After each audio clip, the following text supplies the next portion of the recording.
Hi everyone, कैसे हो आप लोग। आई होप आप लोगों की स्टडीज बहुत अच्छी चल रही होगी। तो चलो इन स्टडीज को थोड़ा और अच्छा बनाते हैं। आज हम रिवाइज करेंगे अकाउंटिंग स्टैंडर्ड 10। इसके साथ ही हम एक और अकाउंटिंग स्टैंडर्ड रिवाइज करेंगे। पता है कौन सा? Accounting standard 26। ये दोनों ही ना अभी जिसे हम साथ में रिवाइज करने वाले। जब आप लोग अपने एग्जाम के लिए रिवाइज करोगे तब आपको भी ये साथ में ही रिवाइज करने हैं। वाई? बिकॉज एएस 10 आपका किस चीज का है? टेंजिबल एसेट्स का। एंड एएस 26 आपका किस चीज का है? इंटेंजिबल एसेट्स का। ठीक है, तो आप जब ये पढ़ोगे ना, अभी मैं आपको बताऊंगी कि कितनी सारी चीजें दोनों एएस में एकदम सिमिलर है। राइट, तो हम स्टार्ट करते हैं एएस 10 से। PP, property, plant and equipment. ये पता इतना सिंपल है, ऐसे जो हम बचपन से चीजें पढ़ते आ रहे हैं ना। एसेट्स क्या होता है? Tangible items, future economic benefits मिलेंगे, डेप्रिसिएशन कैसे लगाना है, वो सब चीजें। सिमिलरली आपका एएस 26 है और उसमें भी आपका कभी कभी बहुत अच्छा कवरेज रह जाता है एग्जाम में। ठीक है, तो अब स्टार्ट करते हैं। First of all, what is the meaning of PP? PP are tangible items that are held for use in production or supply of goods or services, or for rental to others, or for administrative purpose. Condition 2, that are expected to be used for more than 12 months. अब हम इसमें एक एक word को पढ़ते हैं अच्छे से। सबसे पहले PP are tangible items. Tangible जो कि हम चीजें देख सकते हैं, which can be touched and seen. Items that are held for, उनका पर्पस क्या है? यूज इन प्रोडक्शन और supply of goods and services. हम ना एएस 2 पढ़ते हैं। एएस 2 किस चीज का है? Valuation of inventory. तो उसमें हम क्या पढ़ते हैं? Assets held for cell. यहाँ पे क्या है? Assets held for use. जो एसेट्स आपके पास यूज करने के लिए, किस चीज में आप यूज करोगे?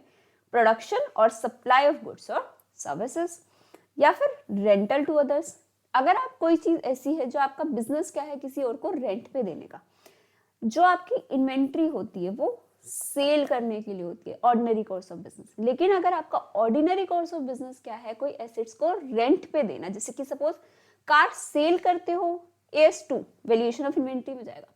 कार रेंट पे देते हो तो उस पर आप डेप्रिसिएशन क्लेम करोगे, वो आपका एएस 10 में आएगा, पीपी में। Right, for rental to others और for administrative purpose. Administrative purpose का मीनिंग क्या होता है? Administrative purpose refers to assets used for selling and distribution, finance and accounting, personnel and other functions of enterprise, safety और other reasons. कोई भी ऐसा use जो डायरेक्टली प्रोडक्शन से रिलेटेड नहीं है, एडमिन काम के लिए। सपोज आपका अकाउंट्स का ऑफिस हो गया, आपके स्टाफ क्वार्टर्स हो गए, आपका कुछ सेफ्टी इक्विपमेंट्स हो गए, सेफ्टी के लिए अपने फायर एक्सटिंग्विशर्स रखे हुए हैं, ऐसा कुछ चीज है, वो भी आपका किस में कवर हो जाएगा? पीपी में। That are expected to be use for more than 12 months. ये आपको पता है पीपी में हम डेप्रिसिएशन क्लेम करते हैं, तो डेप्रिसिएशन हम किस चीज पे क्लेम करेंगे? जो आपका मोर देन 12 मंथ्स में यूज होगा। अगर विद इन 12 मंथ्स होगा तो आपका किस में चला जाएगा? आपका करंट एसेट्स में। और पीपी आपका किस में जाता है?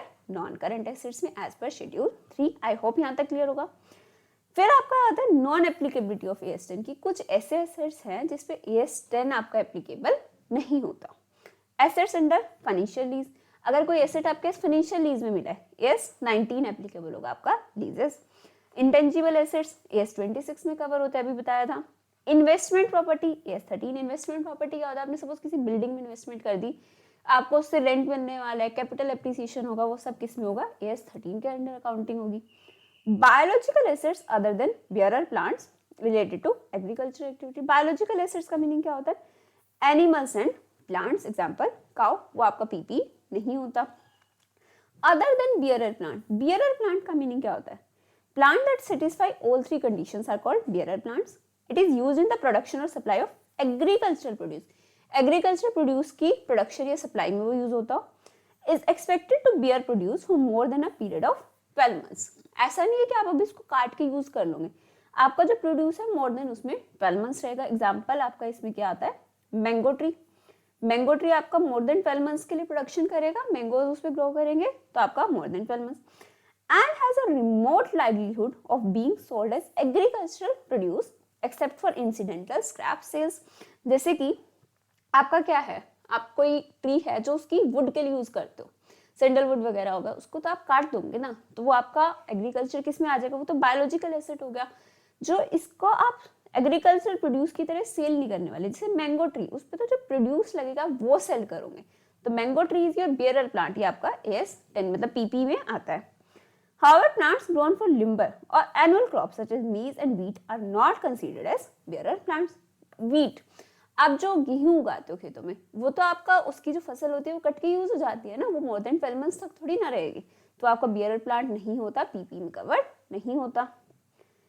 Produce of bearer plants, mango from mango tree, mango tree is your bearer plant, PP में कवर होगा, लेकिन उससे जो मैंगोज आएंगे that are not the bearer plants, तो उसको प्रोड्यूस है, ठीक है, तो उस पर AS10 एप्लीकेबल नहीं होगा. Wasting assets including mineral rights, expenditure on exploration for extraction of mineral oil, natural gas and similar non-regenerative resources, ये आपका AS10 में कवर नहीं होते. फिर आपका आता है recognition criteria for PP. Recognition criteria मतलब क्या होता है, किसी भी एसेट को, किसी भी चीज को हम अपनी बुक्स में रिकॉग्नाइज कब करते हैं, उसको हम बोलते हैं रिकॉग्निशन क्राइटेरिया, कि कौन सी कंडीशंस फुलफिल होगी तो हम उसको अपनी बुक्स में रिकॉर्ड करेंगे. First, the cost of an asset for an item of PP shall be recognized as an asset if and only if it is probable that future economic benefits will flow to the entity and the cost of item can be measured reliably. Asset आप अपनी books में record करते हो, उसके लिए आपको दो चीजें देखनी होती है. पहला, आपको उसकी क्या पता होनी चाहिए, कॉस्ट पता होनी चाहिए. अगर कॉस्ट ही नहीं पता तो आप किस वैल्यू पर रिकॉर्ड करोगे, कॉस्ट आपको पता होनी चाहिए. दूसरा, उससे आपको फ्यूचर इकोनॉमिक बेनिफिट्स होने चाहिए. एसेट का मीनिंग क्या होता है, जिस चीज से हमें कोई बेनिफिट मिले. अगर उससे हमें कोई बेनिफिट ही नहीं मिलेगा तो क्या वो आपके लिए एसेट है, नो. तो क्या आप उसको एसेट दिखा सकते हो, ऑब्वियसली नो. तो हमें इससे क्या होना चाहिए, फ्यूचर इकोनॉमिक बेनिफिट्स होनी चाहिए और हमें उसकी कॉस्ट रिलायबली पता होनी चाहिए. Only then we will say that we can recognise that asset as a PP. कुल, ये आपके कुछ नॉर्मल नोट्स हैं, इनको जस्ट रीड कर लेना. Amount of individual insignificant items can be merge such as mould, tools and dies. इनको अलग अलग दिखाने की जगह आप एक ग्रुप में दिखा सकते हो. Spare parts, standby equipment and servicing equipment shall be considered as PP if it meets the definition of PP. Otherwise, it shall be considered as inventory. मतलब कि जो भी आपके स्पेयर पार्ट्स वगैरह होते हैं ना, वो पीपी के डेफिनेशन को मीट करें, मींस वो आपके 12 मंथ से ज्यादा में यूज होने वाले हैं, तो आप क्या इसमें कवर करोगे उसको, AS10 में.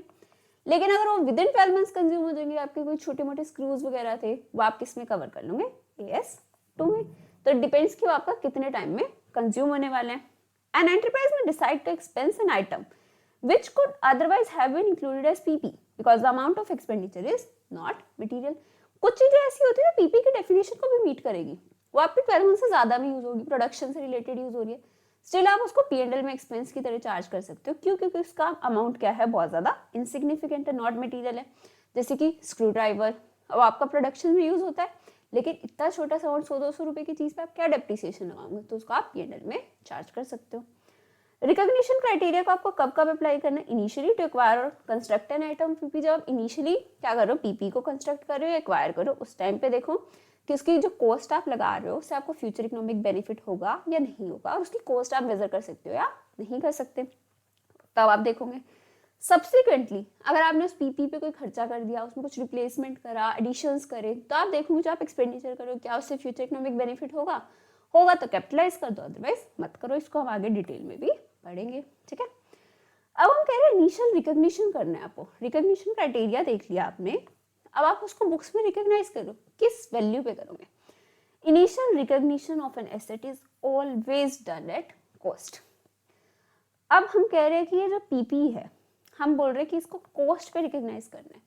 कॉस्ट कैलकुलेट कैसे करोगे, तो उसके लिए हम देखते हैं कि हमारे पास पीपी वो आई कैसे है. पीपी जो है वो आपके डिफरेंट वेज में आ सकती है. कैसे कैसे हो सकता है, आपने कैश में एक्वायर करी हो, कि आपने जिस पर्सन से परचेज करी उसको कैश दे दिया हो, या फिर एक्सचेंज ऑफ एसेट हो सकता है. एक्सचेंज ऑफ एसेट मतलब आपने उस पर्सन को कैश नहीं दिया, अपना कोई एसेट दे दिया और उसके बदले उससे कोई एसेट ले लिया. और क्या हो सकता है, आपका सेल्फ कंस्ट्रक्शन हो सकता है. ऑब्वियसली हो सकता है कि हमने एसेट किसी से नहीं लिया, हमने खुद से उसको कंस्ट्रक्ट कर लिया. और आपका गवर्नमेंट ग्रांट में मिल सकता है एसेट, लीज में मिल सकता है, और भी हम ऐसे मिसलेनियस कुछ केसेस पढ़ेंगे. सबसे पहले हम पढ़ते हैं कैश, कि अगर जो एसेट हमने परचेज करा उसके बदले हमने कैश पे किया, पीपी परचेज फॉर कैश, तो आपकी कॉस्ट कैसे आएगी, आप खुद से सोचो. जितना प्राइस आपने पे किया होगा, सेलर ने आपको कुछ डिस्काउंट दिया, ट्रेड डिस्काउंट वो लेस कर दो, सिर्फ ट्रेड डिस्काउंट ऐसा होगा, ठीक है. कोई रिबेट्स वगैरह मिले, नॉन रिफंडेबल टैक्सेस थे, ऐड कर दो. नॉन रिफंडेबल मतलब जिसका फ्यूचर में आपको कोई रिफंड नहीं मिलेगा. सपोज जीएसटी है, जीएसटी का तो आपको आईटीसी मिल जाता है ना, तो वो ऐड नहीं करोगे। Non refundable taxes and duties add करोगे। Cost directly attributable to bringing the asset to its intended location and condition. को डायरेक्टली एट्रीब्यूटेबल कॉस्ट थी उस एसेट को उसकी इंटेंडेड लोकेशन या कंडीशन में लाने के लिए। जैसे कि ये आपका क्या था, सेलर का गोडाउन था और ये आपका गोडाउन था, तो इस यहाँ से लेके आपके गोडाउन तक लाने में, इंटेंडेड लोकेशन पर लाने में जो खर्चा लगा आपका, बीच में कन्वेंस, फ्रेट वगैरह का एक्सपेंस, कोई सुपरवाइजर आपको हायर करना पड़ा जिसकी सुपरविजन में वो एसेट वहाँ तक आया है, वो उसकी कॉस्ट, वो सब क्या है, इंटेंडेड लोकेशन में लाने के लिए। देन यहाँ पे उसके इंस्टॉलेशन पे कोई खर्चा लगा, जिस कंडीशन में आपको वो चाहिए था उस पर कोई खर्चा लगा, तो वो सारे एक्सपेंडिचर आपके क्या हो जाएंगे, डायरेक्टली एट्रीब्यूटेबल एक्सपेंसेस, कैपिटलाइज हो जाएंगे। कुछ एग्जाम्पल्स है डायरेक्टली एट्रीब्यूटेबल कॉस्ट के, जैसे कि employ benefits arising directly from construction और एक्विजिशन ऑफ पीपी। कोई डायरेक्टली रिलेटेड एक्सपेंडिचर है। डायरेक्टली रिलेटेड मतलब अगर वो एसेट नहीं बनता तो वो खर्चा नहीं होता, ठीक है। अकाउंटेंट की सैलरी है जैसे, वो कोई डायरेक्टली रिलेटेड थोड़ी, अगर अकाउंटेंट की सैलरी तो आपको पे करनी है, लेकिन अगर कोई सुपरवाइजर, कोई आर्किटेक्ट जो आपने उस एसेट के लिए क्या करा था, हायर करा था, या फिर परफेक्टली एलोकेट कर सकते हो कि सपोज उसका 1/10 टाइम, 1/5 टाइम सिर्फ इस एसेट के लिए लगा है, तो डायरेक्टली एट्रीब्यूटेबल है, उसमें कैपिटलाइज कर दो, मतलब ऐड कर दो। Initial delivery and handling cost, जो आपकी यहाँ से यहाँ तक लाने की हैंडलिंग एंड डिलीवरी कॉस्ट लगी है, कैपिटलाइज कर दो। प्रोफेशनल फीस, आर्किटेक्ट की फीस, सुपरवाइजर की फीस, टेक्नीशियन की फीस ऐड कर दो। Cost of testing less proceeds from sale of samples, this is an important point. अगर यहाँ पे हमने बोला इंटेंडेड कंडीशन में चाहिए, हमने सपोज ये मशीनरी आई थी पार्ट्स में, हमने उसको असेंबल कर लिया, अब हमें ये चेक करना है कि मशीनरी अच्छे से असेंबल हुई या नहीं हुई, तो क्या आप उसके लिए सपोज वो 1 लाख यूनिट्स प्रोड्यूस कर सकती थी, पूरा का पूरा रॉ मटेरियल एक साथ डाल दोगे? नहीं, अगर वो ढंग से नहीं असेंबल हुई होगी तो आपका सारा रॉ मटेरियल खराब हो जाएगा। तो आप उसके लिए क्या करते हो, कुछ क्वांटिटी, सपोज आपकी 1 लाख यूनिट्स बनाने के लिए आपको 1 लाख केजी ही रॉ मटेरियल लगता था, ठीक है। आपने क्या सोचा, अभी हम थोड़ा प्रोड्यूस करके देखते हैं, तो आपने क्या करा, 1000 केजी ऑफ मटेरियल डाल दिया, या फिर और कम ले लेते हैं, 100 केजी ऑफ मटेरियल आपने उसमें डाल दिया, राइट। अभी 100 केजी मटेरियल डाला, इससे 100 केजी का आपका आउटपुट भी आएगा, तो आपकी वो क्या होगी, कॉस्ट लगेगी, आपका रॉ मटेरियल की कॉस्ट लगी होगी, उसमें जो लेबर ने काम करा हुआ, इलेक्ट्रिसिटी वगैरह वो सब खर्चे लगे होंगे, कॉस्ट ऑफ टेस्टिंग कैपिटलाइज कर दोगे उसको। बट जो ये 100 केजी मटेरियल उससे प्रोड्यूस होगा उसको आप हो सकता है मार्केट में सेल कर दो, एज अ सैंपल कर दो, कुछ कम प्राइस पे कर दो, उससे अगर आपको कोई इनकम आई है वो इसमें से लेस कर दोगे। तो cost of testing less proceeds from sale of samples, ये आपका क्या हो जाएगा, डायरेक्टली एट्रीब्यूटेबल कॉस्ट। आप कहोगे ये डायरेक्टली एट्रीब्यूटेबल है कैसे, क्योंकि हमें क्या देखना था, इंटेंडेड कंडीशन में लाने के लिए। इंटेंडेड कंडीशन क्या थी कि वो 1 लाख यूनिट्स प्रोड्यूस करने के कैपेबल हो जाए, तो उसके लिए हमें पहले उसको टेस्ट करना जरूरी था, तो हमने बोला वो क्या है, डायरेक्टली एट्रीब्यूटेबल कॉस्ट है। Cost of site preparation, site preparation की कोई कॉस्ट है। Installation and assembly cost. Transit insurance, मतलब कि जब आपका सामान आपके पास आ रहा है, बीच का जो टाइम होता है ट्रांजिट, उसके लिए आपने कोई इंश्योरेंस करा रखा था, they all are directly attributable cost. और क्या ऐड होता है आपका, initial estimate of decommissioning, restoration etcetera. Suppose आपको कोई कमिटमेंट था कि आपने जो एसेट लिया, सपोज 50 ईयर्स के लिए है, 50 ईयर्स बाद उसको आपको पुरानी वाली कंडीशन में रिस्टोर करके देना है। आज आपने एसेट लिया है, 50 ईयर्स बाद आपको उसको एक पर्टिकुलर वे में वापस से रिस्टोर करके देना है, तो 50 ईयर्स बाद का आपने एस्टिमेट करा, आपकी कॉस्ट लगेगी सपोज 30 लाख रुपीज, ठीक है। 30 लाख की कॉस्ट आपकी 50 ईयर्स बाद लगेगी ना, तो आप देखो आज जिस दिन आपने वो एसेट ली है उसकी प्रेजेंट वैल्यू कितनी है, उस प्रेजेंट वैल्यू को आप क्या कर दोगे, पीपी की कॉस्ट में ऐड कर दोगे, present value of restoration and decommissioning liability. ये हो सकता है आपको प्रेजेंट वैल्यू दे रखी हो या फिर डिस्काउंटिंग रेट दे रखा हो, आप इसको डिस्काउंट कर सकते हो, राइट। डायरेक्टली एट्रीब्यूटेबल इनकम आपकी लेस हो जाएगी। अब आपने बोला था डायरेक्टली एट्रीब्यूटेबल कॉस्ट ऐड हो रही है, तो इनकम लेस होनी चाहिए ना। नोट 3 देखते हैं, income earn during development of PP. Directly attributable income क्या है, एग्जांपल स्क्रैप मटेरियल और demolition in case of redevelopment, इसको हम कॉस्ट ऑफ पीपी से एडजस्ट कर देते हैं। आप क्या कर रहे थे, कोई एसेट बना रहे थे, उसमें कुछ आपका स्क्रैप वगैरह आ गया, कुछ भी मटेरियल एक्स्ट्रा था, सामान था, उसको सेल करने पे कोई प्रॉफिट हो गया, लेस कर दूंगे, लेकिन इनडायरेक्टली इनकम आपकी P&L में जाएगी, वो आपकी एडजस्ट नहीं होगी। Not directly attributable to the asset, example car parking rental income, it will be recognised in statement of P&L। जैसे ये आपका बहुत बार एग्जांपल यूज होता है, आपके पास ये स्पेस था, यहाँ पे आप एक बिल्डिंग कंस्ट्रक्ट कर रहे थे, बाकी स्पेस में भी आपको बिल्डिंग्स बनानी है, लेकिन अभी ये वाला सारा स्पेस खाली पड़ा था। आपने क्या करा, इसको ना टेम्परेरीली शेड्स वगैरह लगा के सोचा इसको पार्किंग के लिए दे देते हैं। तो क्या वो इस बिल्डिंग से रिलेटेड किसी भी वे में है? नहीं। तो आप क्या बोलोगे, इससे जो आपकी इनकम आएगी वो आपकी जाएगी P&L अकाउंट में, ठीक है। This is indirect income. लेकिन ये बिल्डिंग बनाते हुए कुछ स्क्रैप हुआ, कुछ आपकी डायरेक्ट इनकम हुई, वो आपकी क्या हो जाएगी, कॉस्ट में से एडजस्ट हो जाएगी, ठीक है। Example of cost that are not included in cost of PP. ये जो एग्जाम्पल्स है ना, ये आपको अच्छे से पढ़ने हैं, क्योंकि कभी कभी क्या होता है, वो आपको 8-10 पॉइंट्स दे देंगे और बताएंगे कि पूछेंगे कि इनमें से कौन सी आपकी डायरेक्टली रिलेटेड कॉस्ट है, कौन सा आपका परचेज प्राइस में आना चाहिए, कौन सी not included in cost of PP है, ठीक है। तो नॉट इंक्लूडेड का मतलब क्या होता है, जो आपकी पीपी में नहीं आएगी। क्या क्या, cost of opening a new facility और बिजनेस, एग्जांपल इनोग्रेशन कॉस्ट। आपका कोई एसेट था, कोई बिल्डिंग थी, आपने कंस्ट्रक्ट कर ली, सब कुछ रेडी होगा, उसके बाद आप लगा रहे हो उस पर इनोग्रेशन कॉस्ट, वो मुहूर्त वगैरह करते हैं ना, वो वाली कॉस्ट। तो क्या वो उसका इंटेंडेड लोकेशन या कंडीशन में लाने के लिए थी? नहीं, तो उसको आप कैपिटलाइज नहीं करोगे। Cost of introducing a new product और सर्विस, एग्जांपल एडवर्टीजमेंट कॉस्ट।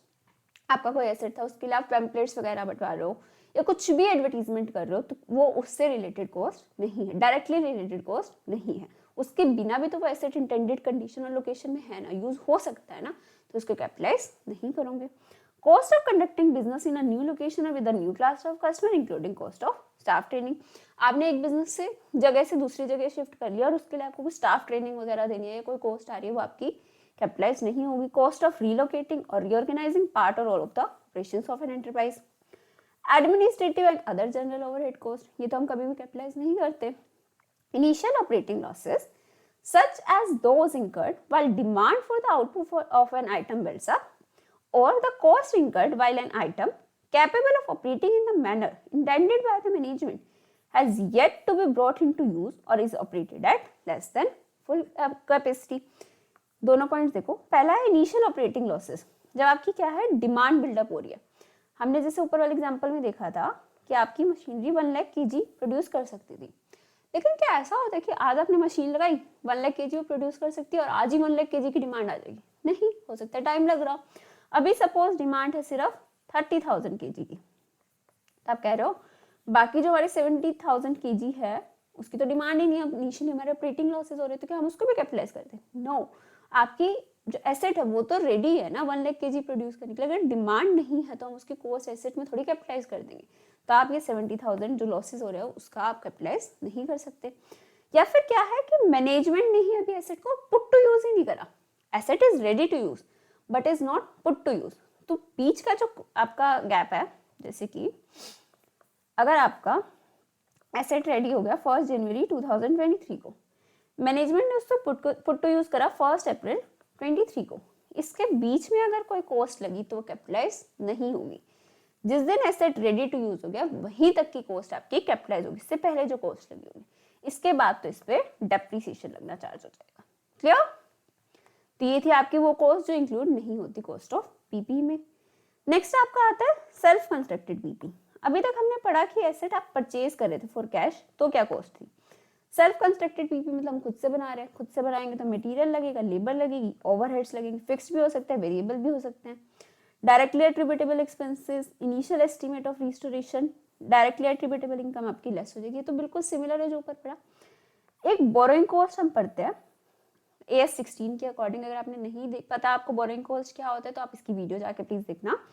तो क्वालिफाइंग एसेट AS 16 के अकॉर्डिंग जो भी होते हैं, जो सब्सटेंशियल पीरियड ऑफ टाइम रहता है to get ready for its intended use और सेल, तो उसमें हमने पढ़ा था कि अगर कोई भी एसेट या कोई भी इन्वेंट्री आपका क्वालिफाइंग एसेट है तो उसकी कॉस्ट को हम बोरिंग कॉस्ट को कैपिटलाइज कर सकते हैं। तो अगर क्वेश्चन में आपको बोला है कि आपका एसेट जो है क्वालिफाइंग एसेट है तो उसकी इंटरेस्ट कॉस्ट का कैपिटलाइज कर दूंगे, अदरवाइज P&L में चार्ज कर दूंगे। एक इंपॉर्टेंट नोट है इसमें, any internal profits and abnormal cost shall be eliminated. Internal profits कैसे? सपोज एक कंपनी थी आपकी A लिमिटेड, इसके 2 डिविजन्स थे P and Q। Q division को एक एसेट बनवाना था, उसके लिए P डिवीजन ने कुछ सर्विसेज दे दी। तो P डिवीजन ने क्या करा, अब जो अमाउंट्स में लूंगी वो आपके क्वेश्चन में भी है। P डिवीजन ने क्या करा, बिलिंग करी 49,500 की, एक्चुअल कॉस्ट उसकी थी 45,000 जो उसने सर्विसेज दी थी। तो हम क्योर लिमिटेड कितनी कॉस्ट कैपिटलाइज कर सकते हैं? सिर्फ 45,000 जो एक्चुअल कॉस्ट है। जो ये बीच में इसने 10% का प्रॉफिट अर्न करा है ना, 45,000 इंटू 10%, 4500 का जो प्रॉफिट अर्न करा है वो आप कैपिटलाइज नहीं करोगे। Internal profits and abnormal cost will be eliminated. I hope it is clear. Then आपका एक और इंपॉर्टेंट इसमें टॉपिक आता है PP acquired in exchange of asset. मतलब कि अगर सपोज आपने किसी को बोला आपके पास एक प्लांट था, प्लांट एंड मशीनरी, और उसके पास क्या था? लैंड। आपने बोला अपना लैंड मुझे दे दो और मैं आपको अपने प्लांट एंड मशीनरी दे दूंगा, तो that is your exchange of asset. एक वो पढ़ते थे ना स्कूल टाइम में, barter system, it's kind of that only. ठीक है, तो इसके केस में हम कह रहे हैं जो एसेट हमारे पास से जा रहा है, हमने क्या कहा था? प्लांट एंड मशीनरी हमारे पास से जा रहा है तो हम उसको तो क्रेडिट कर देंगे टू प्लांट एंड मशीनरी, उसकी बुक वैल्यू को हम खत्म कर देंगे। सपोज आपकी बुक वैल्यू थी 10 लाख की, ठीक है। अब जो एसेट आपके पास आ रहा है लैंड, उसको डेबिट करेंगे, लेकिन किस वैल्यू से? आपने कैश तो दिया ही नहीं, तो आपको उसकी वैल्यू रिकॉग्नाइज कैसे करोगे? जरूरी थोड़ी है प्लांट एंड मशीनरी की बुक वैल्यू की इक्वल हो। तो उसके लिए हमें क्या देखना पड़ता है कि इस ट्रांजेक्शन में कमर्शियल सब्सटेंस है या नहीं है। कमर्शियल सब्सटेंस का मीनिंग क्या होता है? बेसिक मीनिंग समझो, जिसमें आपके फ्यूचर कैश फ्लोज इफेक्ट होते हैं, that is your commercial substance. अगर फ्यूचर में उस ट्रांजेक्शन से कोई कैश फ्लोज इफेक्ट नहीं होंगे, that is your non commercial substance. आपको माइंड अपना यूज नहीं करना इसमें, क्योंकि क्वेश्चन में गिवन होगा, बिकॉज हम आइडेंटिफाई कर ही नहीं सकते ना, ये तो मैनेजमेंट बता पाएगी। जो बिजनेस होगा उसके ट्रांजेक्शन के अकॉर्डिंग पता लगेगा कि कमर्शियल सब्सटेंस है या नहीं है, तो आपको क्वेश्चन में गिवन होगा। अगर कमर्शियल सब्सटेंस है तो हम इस एसेट को इस ऑर्डर ऑफ रेफरेंस में रिकॉग्नाइज करेंगे। हम कौन सी वैल्यू पे करेंगे? First, measure at fair value of asset given up. अगर आपके पास जो एसेट गिवन अप है, जो एसेट जा रहा है, प्लांट एंड मशीनरी की फेयर वैल्यू इक्वल है, गिवन है, क्या बोला मैंने? फेयर वैल्यू गिवन है, बुक वैल्यू नहीं, market value, fair value given है, तो आप उस पर रिकॉग्नाइज कर दो। सपोज आपकी प्लांट एंड मशीनरी की मार्केट वैल्यू थी 15 लाख, आपको क्वेश्चन में गिवन है, तो उसको 15 लाख पे रिकॉग्नाइज कर दो और आपका 5 लाख का प्रॉफिट आ जाएगा to P&L account, 5 lakh rupees. ठीक है, अगर आपको एसेट गिवन अप की फेयर वैल्यू नहीं पता थी, तो आप किस पे रिकॉग्नाइज कर दो? Measure at fair value of asset received. Only fair value of asset given up is not available. अगर प्लांट एंड मशीनरी की फेयर वैल्यू नहीं पता थी, लैंड की फेयर वैल्यू पता थी, जो एसेट रिसीव हुआ है, सपोज ये थी आपकी 12 लाख रुपीस, तो आप उस पर रिकॉग्नाइज कर लो और आपका प्रॉफिट कितने का हो जाएगा? 2 लाख रुपीस का। लेकिन अगर आपको दोनों की ही फेयर वैल्यूज नहीं पता थी, तो आपका लास्ट ऑप्शन क्या है? Book value WDV of asset given up. ये तो आपको पता ही होगा ना, जो आप अपना एसेट दे रहे हो उसकी बुक वैल्यू तो आपको पता ही होगी, तो हम किस पे रिकॉग्नाइज कर लेंगे? WDV of asset given up only if point 1 and 2 are not available, that is only if both the fair values are not available. I hope it is clear. अब कह रहे हो कि अगर ट्रांजैक्शन में कमर्शियल सब्सटेंस नहीं था, आपके फ्यूचर कैश फ्लोस अफेक्ट नहीं हो रहे, तब हम ये जो लैंड है, एसेट रिसीव्ड है, इसको तब किससे रिकॉग्नाइज करेंगे?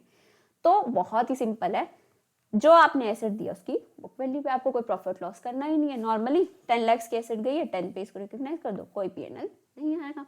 A transaction lacks commercial substance in the position of company in terms of cash flows and enterprise specific value. Before and after the exchange transaction remains the same. In such a case, the asset acquired will be measured at WDV of asset given up. I hope it is clear. फिर आपके आते हैं कुछ special cases of acquisition of PP. कुछ special cases क्या है? If payment is deferred beyond normal credit terms, जैसे कि आपकी नॉर्मल क्रेडिट टर्म्स थी, आपने कोई एसेट एक्वायर करा 1 अप्रैल 23 को, एसेट की वैल्यू कितनी है? 10 लाख रुपीज है, ठीक है जी, 10 लाख की एसेट है, लेकिन आपने बोला कि आप पेमेंट करोगे 30 जून 23 को, सेलर ने बोला ओके, लेकिन तब आपको पेमेंट करने की पड़ेगी 10.3 लाख की। तो आप बताओ, आपका जो एसेट है, सपोज आपने प्लांट एंड मशीनरी एक्वायर करा था, तो ये प्लांट एंड मशीनरी को आप किस वैल्यू पर रिकॉग्नाइज करोगे? चाहे आपने पेमेंट 10.3 की करी है, वो एसेट तो 10 लाख का था ना, ये जो 0.3 लाख आपने पे करे, ये तो क्या है? इंटरेस्ट, जो आप लेट पेमेंट के कारण पे कर रहे हो। तो डेफर्ड क्रेडिट टर्म्स में जो आपका इंटरेस्ट जाता है वो आप P&L में चार्ज कर दो, ये 0.3 लाख आपके P&L में चले जाएंगे, और एसेट कितने पे कैपिटलाइज होगा? 10 लाख रुपीज पे। I hope it is clear. If payment is deferred beyond normal credit terms, PP is recognized at cash price equivalent, that is total payment minus interest. Interest expense is recognized in P&L over the period of credit. Interest expense का P&L में charge करते हो unless such interest is capitalized in accordance with AS 16. अभी हमने AS 16 देखा था, अगर आपका qualifying asset है ना, only then you can capitalize it, otherwise it will be charged to P&L account. Next है PP purchase for a consolidated price. Consolidated price मतलब अगर आपने 4-5 पीपी साथ में एक्वायर करे थे, सपोज आपने ए बी सी डी ये 4 पीपी एक्वायर करे थे, इनकी कॉस्ट कैसे थी, ये रुपीज इन लैक्स है, 200, 100, 300 एंड 500, टोटल कितना हो गया आपका 1100. आप कह रहे हो 1100 लैक्स, लेकिन आपने क्या बोला सेलर को कि lump sum we will pay 1000 lakhs, ठीक है. तो वो कह रहे हैं कि ये ठीक है, हम आपको डिस्काउंट दे देते हैं 100 lakhs का.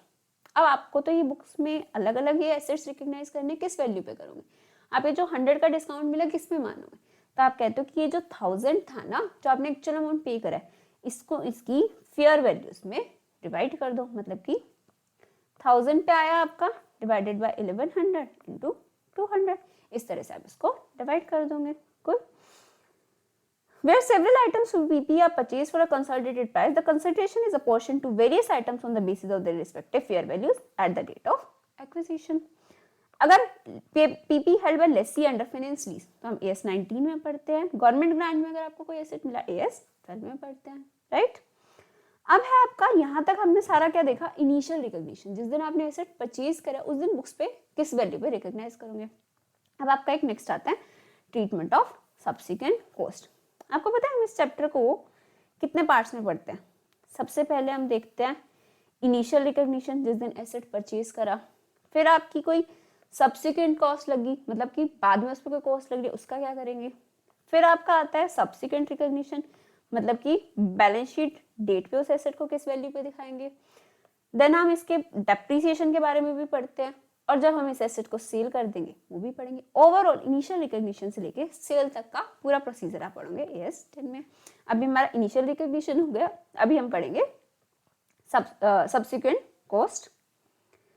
सब्सिक्वेंट कॉस्ट में वो AS 10 कहता है, अगर आपका regular day to day repair and maintenance है ना, मतलब कि छोटा मोटा कोई रिपेयर मेंटेनेंस, उसको ढंग से वो काम करता रहे, इसके लिए कोई ऑयलिंग वगैरह है, या फिर आपका कुछ सामान मतलब टूट गया था, कुछ नॉर्मल रिपेयर्स चाहिए, तो वो आप P&L में एक्सपेंस ऑफ कर दोगे. लेकिन एक्सपेंसेस व्हिच इंक्रीज लाइफ और efficiency of the asset beyond the originally assessed life और एफिशिएंसी, अगर वो खर्चा आपके क्या कर रहा है, एफिशिएंसी को इंक्रीज कर रहा है. हमने स्टार्टिंग में पढ़ा था, हम कोई भी कॉस्ट को कैपिटलाइज कब करते हैं, जब वो फ्यूचर इकोनॉमिक बेनिफिट्स देती है. अगर सपोज आपके पास क्या था, एक हॉल रूम था जिसको आपने क्या बना रखा था, रेस्टोरेंट बना रखा था, ठीक है. यहाँ आपका टेबल्स वगैरह लगे हुए थे, पीछे का आपका कुछ एरिया था खाली. अब आप देखना आपके क्या क्या एक्सपेंसिव हो रहे हैं. सपोज यहाँ पे एक टेबल लगी हुई थी, उसमें कुछ पार्ट टूट गया, तो उसको आपने ठीक करा दिया, that is your normal repair and maintenance. वो आपका कहाँ पे जाएगा, P&L अकाउंट में. बट इस एरिया में जो पीछे का स्पेस खाली था ना, इसको आपने क्या करा, यहाँ पे एक वॉल बनवा दी, अंदर थोड़ा इंटीरियर डेकोरेशन करा दिया, और इसको एक हॉल में कन्वर्ट कर दिया, पार्टी हॉल बना दिया. तो क्या अब इसकी एफिशिएंसी इंक्रीज हुई, ऑब्वियसली इंक्रीज हुई ना, उससे कुछ आपका एडिशनल रेवेन्यू आएगा. तो that will your cost will B capitalised. ये जो कॉस्ट है हम इस बिल्डिंग की कॉस्ट में ऐड कर देंगे, कैपिटलाइज कर देंगे. I hope it is clear. Next है आपका major replacements, major inspection, major overhauling. अगर आपका कोई मेजर रिप्लेसमेंट का कॉस्ट हो रहा है, मेजर इंस्पेक्शन का कॉस्ट इंपॉर्टेंट है, ये अभी आपका लेटेस्ट MTP में आया जनवरी 25 में.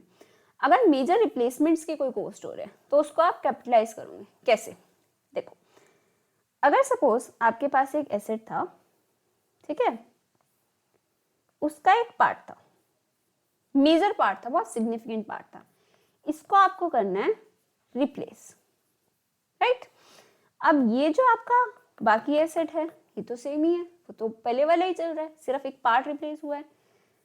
अब एक चीज बताओ, जब आप एसेट्स परचेज करते हो तो क्या इन जनरल जो सेलर होता है आपको उसकी पार्ट वाइज कॉस्ट देता है कि इसका ये, सपोज आपने एसी खरीदा तो अलग अलग उसके पार्ट्स बताएगा कि एसी के अंदर ये पार्ट्स लगे, उसकी ये कॉस्ट है।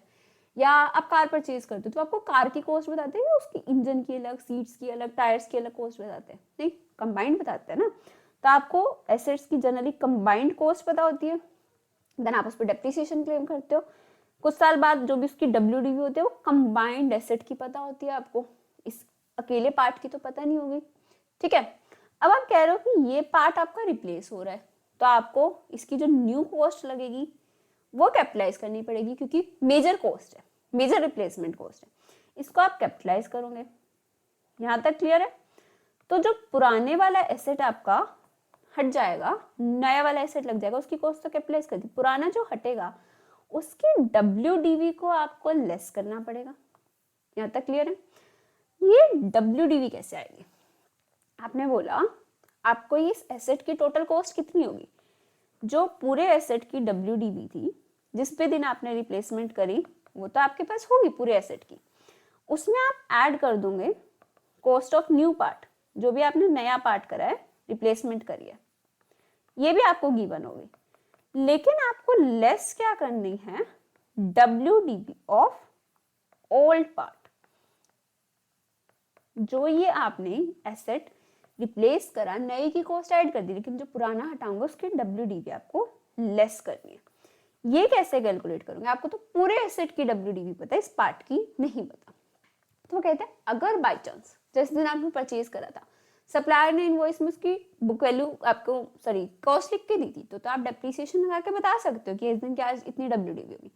लेकिन अगर नहीं पता, सपोज आपका ये ईयर 0 था, ईयर 6 है, यहाँ पे आके अपनी रिप्लेसमेंट करिए, तो यहाँ पे आपको न्यू पार्ट की कॉस्ट तो पता है ना।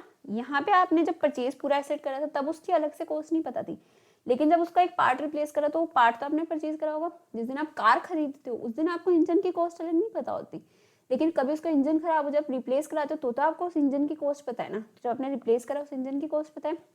वो कह रहे हैं पहले इसको डिस्काउंट करके ईयर 0 पे प्रेजेंट वैल्यू निकाल लो।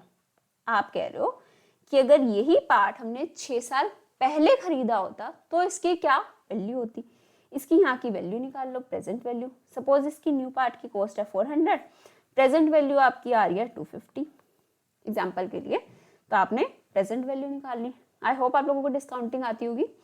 उसके बाद आपने देखा ये ईयर 0 की कॉस्ट आ गई, हमें WDV कहाँ पे चाहिए, ईयर 6 पे, तो यहाँ तक का आप क्या लगा दो, डेप्रिसिएशन लगा दो। बहुत सिंपल है कि आपको क्या करना है, ऐसा कुछ मेजर रिप्लेसमेंट हो रहा है तो उस दिन के एसेट की WDV निकाल लो, उसमें cost of new part add कर दो और WDV of old part less कर दो। WDV ऑफ ओल्ड पार्ट कैसे आएगा, न्यू पार्ट की कॉस्ट की पहले प्रेजेंट वैल्यू कर लो, ईयर 0 पे वैल्यू निकाल लो, फिर उस पर डेप्रिसिएशन क्लेम कर लो, ईयर 6 तक का जो आपकी WDV आएगी वो लेस कर दो, ये आपकी न्यू कॉस्ट आ जाएगी। क्लियर?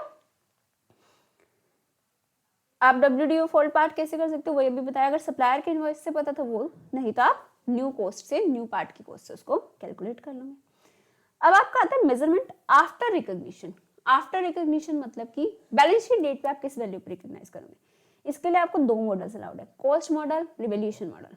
कॉस्ट मॉडल क्या कहता है, कॉस्ट मॉडल क्या कहता है कि आपको एंटायर क्लास ऑफ PP, पहले आप कॉस्ट मॉडल पढ़ो, ये रिवैल्यूएशन से रिलेटेड है, कि आपको एसेट को कॉस्ट में दिखाना है, उसमें से आप एक्यूमुलेटेड डेप्रिसिएशन लेस कर दो, इंपीयरमेंट लॉस लेस कर दो। सपोज 100 की एसेट थी, 10 इयर्स की लाइफ थी, हर साल 10 का डेप्रिसिएशन क्लेम करते जाओ और अपना एसेट रिकॉग्नाइज कर लो। रिवैल्यूएशन मॉडल क्या कहता है, एसेट को हम रिवैल्यूड अमाउंट मतलब कि फेयर वैल्यू पे ले आते हैं, जब इसकी मार्केट वैल्यू चल रही है उस पर रिकॉग्नाइज कर लेंगे। अगर आप फेयर वैल्यू पे कर रहे हो तो जो भी आपकी एंटायर क्लास ऑफ PP आपको पूरे को रिवैल्यू करना पड़ेगा। ऐसा नहीं कि आपके पास बिल्डिंग्स थी, सपोज ऑफिस बिल्डिंग्स थी, आपने एक ऑफिस बिल्डिंग को क्या कर दिया, रिवैल्यू कर दिया, बाकी को छोड़ दिया, तो that is not possible. Revaluation के बाद जो आपका सब्सिक्वेंटली आप उस पर डेप्रिसिएशन और इंपीयरमेंट लगाते जाओगे। Clear? If an item of PP is revalued, entire class of PP to which the asset belong shall be revalued.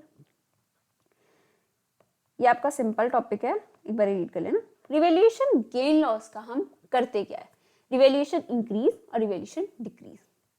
एक बात बताओ, अगर आपका रिवैल्यूएशन गेन हो रहा है, सपोज आपके एसेट की बुक वैल्यू थी 100, फेयर वैल्यू कितनी आ गई 150, तो आपका क्या हो रहा है, रिवैल्यूएशन गेन हो रहा है 50 का।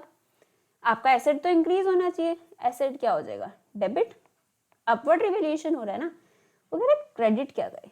तो क्या ये अभी एक्चुअल गेन है, क्या आपने ये एसेट सेल कर दिया, नहीं, तो हम अभी इसको अपनी इनकम नहीं मानेंगे, प्रूडेंस कंसेप्ट। तो हम अभी इसको कहाँ पे डालते हैं, रिवैल्यूएशन रिजर्व में, ठीक है। लेकिन अगर ये आपका होता लॉस, आपकी बुक वैल्यू थी 100, फेयर वैल्यू है 80, तो आप ये जो 20 का लॉस है इसको अपना अभी ही एक्चुअल लॉस मानेंगे। अगेन प्रूडेंस कंसेप्ट, आपका एसेट कम हो जाएगा 20 से और आप इसको P&L से डेबिट कर दोगे 20, मतलब रिवैल्यूएशन लॉस है तो P&L में जाएगा, रिवैल्यूएशन गेन है तो रिवैल्यूएशन रिजर्व में जाएगा। Revaluation gain shall be credited to revaluation surplus. एक एक्सेप्शन है, where it was initially decreased in previous year, credit to P&L to the extent it was earlier debited। आज आपका gain हो रहा है, लेकिन पहले कभी आपने क्या करा था, पहले भी उसको रिवैल्यू करा था, जब लॉस आया था तो आपने अगर उस टाइम पे P&L डेबिट किया होगा ना जब लॉस आया था, तो आज जब आपका गेन हो रहा है, सपोज आपका, एक एग्जांपल से बताती हूँ आपको, आपने पहले बोला था कि आपकी बुक वैल्यू है 100, फेयर वैल्यू है 80, तो आपका लॉस कितने का आया था, 20 का, ठीक है। इतने से आपने क्या करा था, P&L को डेबिट करा था। देन आपने फिर से रिवैल्यूएशन करा, उस दिन आप क्या कह रहे हो कि आपका गेन आ रहा है, कितने का गेन आ रहा है, 50 का। तो आपको जितना आपने पहले P&L डेबिट करा था, पहले तो उतना P&L को क्रेडिट करना है 20, और बचा हुआ अमाउंट 30 वो कहाँ पे जाएगा, आपका रिवैल्यूएशन रिजर्व में। मतलब हमने क्या बोला, गेन वैसे तो रिवैल्यूएशन रिजर्व में जाता है, लेकिन अगर पहले कभी आपने P&L डेबिट करा था किस लिए, रिवैल्यूएशन लॉस के कारण, तो उतना P&L अब क्रेडिट कर दो और बचा हुआ रिवैल्यूएशन रिजर्व में डाल दो। क्लियर। एंट्री आपकी क्या होती है, एसेट टू रिवैल्यूएशन सरप्लस, मतलब रिवैल्यूएशन रिजर्व। अगर आपका डिक्रीज हो रहा है, रिवैल्यूएशन लॉस हो रहा है, तो आप P&L में डेबिट कर दो। सेम है, अगर पहले को रिवैल्यूएशन रिजर्व पड़ा था तो पहले आप उसको डेबिट कर दोगे, बचा हुआ अमाउंट P&L में डेबिट कर दोगे। आप कह रहे हो ये रिवैल्यूएशन रिजर्व बना रहे, इसका करेंगे क्या, तो एसेट जब आपका यूज हो रहा है तब तक तो आप उसका कुछ नहीं करोगे, जब आपका एसेट सेल हो जाता है उसके बाद आप वो रिवैल्यूएशन रिजर्व उठा के, रिवैल्यूएशन रिजर्व आपका एक रिस्ट्रिक्टेड रिजर्व होता है, उसका आप उठा के किस में डाल दोगे, जनरल रिजर्व, अपनी रिटेन्ड अर्निंग्स में, लेकिन P&L के थ्रू नहीं, डायरेक्टली आपका जनरल रिजर्व में चला जाएगा। When asset is retired or disposed, transfer whole balance in revaluation reserve to general reserve. Transfer from revaluation surplus to revenue reserve, मतलब general reserve, are not made through statement of P&L. P&L के through नहीं करना, आपको directly उसको general reserve में डाल देना है, क्योंकि अगर आप P&L में डालोगे तो जिस भी साल के P&L में डालोगे उसकी इनकम इंक्रीज हो जाएगी ना, तो यूजर्स को क्या लगेगा, आपने इनकम अर्न करी है, लेकिन आपने एक्चुअल में इनकम थोड़ी अर्न करी है, वो तो पहले का कभी कोई रिवैल्यूएशन रिजर्व पड़ा था, तो आप उसको डायरेक्टली जनरल रिजर्व में डालते हो। लेकिन अगर अभी एसेट रिटायर नहीं हुआ, सेल नहीं हुआ, तब भी आप कुछ अमाउंट जनरल रिजर्व में डाल सकते हो, कितना, जितना आपका डेप्रिसिएशन इंक्रीज हुआ है रिवैल्यूएशन के कारण। अगर आपकी बुक वैल्यू थी 100, फेयर वैल्यू है 150, डेप्रिसिएशन का रेट है 10%, तो आप पहले डेप्रिसिएशन कितना लगाए थे 10, अब कितना लगा रहे हो 15, तो जो 5 डेप्रिसिएशन है तो सिर्फ इंक्रीज डेप्रिसिएशन है, उतना अमाउंट आप हर साल रिवैल्यूएशन रिजर्व से निकाल के जनरल रिजर्व में डाल सकते हो। एक्चुअल जो बुक वैल्यू पे डेप्रिसिएशन था 10 का, वो तो P&L से चार्ज होगा, जो एक्स्ट्रा 5 है वो आप रिवैल्यूएशन रिजर्व से चार्ज कर सकते हो, ठीक है। नेक्स्ट आपका टॉपिक आता है डेप्रिसिएशन, ये तो बहुत इजी है, इंपॉर्टेंट टर्म्स है कुछ। डेप्रिशिएबल अमाउंट आपको पता है जिसमें हम डेप्रिसिएशन क्लेम करते हैं, कॉस्ट ऑफ एसेट और रिवैल्यूड अमाउंट जिसमें से रेजिडुअल वैल्यू लेस कर दो, जो अमाउंट बचेगा, सपोज आपकी 100 की कॉस्ट थी, 20 की आप कह रहे हो कि सेल्वेज वैल्यू है, रेजिडुअल वैल्यू है, और 4 इयर्स की यूजफुल लाइफ है, तो आपका 4 लाख का डेप्रिसिएशन आ जाएगा, 4 का डेप्रिसिएशन आ जाएगा। रेजिडुअल वैल्यू मतलब end of its useful life पे जो आपकी वैल्यू होती है, यूजफुल लाइफ का मतलब जितने टाइम तक आप उस एसेट को यूज करने वाले हो, the period over which an asset is expected to be available for use by an enterprise, या फिर अगर यूनिट्स में तो जितनी यूनिट्स आप प्रोड्यूस करोगे, ठीक है।